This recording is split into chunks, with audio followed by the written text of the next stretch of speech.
اس آیت میں بتایا جا رہا ہے کہ جو لوگ ایمان رکھتے ہیں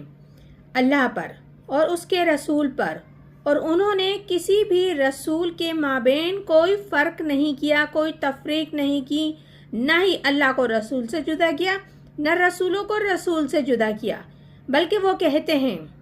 ہم تو سب کو مانتے ہیں، ہم ان کو بھی مانتے ہیں جن کا نام یا ذکر قرآن کریم میں آ چکا ہے، اور مانتے ہیں کہ اور بھی بے شمار پیغمبر، رسول، نبی آئے ہوں گے۔ یقین کے ساتھ نہیں کہہ سکتے، یہ معلوم ہے کہ اور بھی بہت سے نبی آئے ہیں۔ یہ وہ لوگ ہیں جو اللہ تعالیٰ نے جن کے لیے اجر و ثواب عطا فرمایا ہے، اپنی نعمتوں میں سے، فضل میں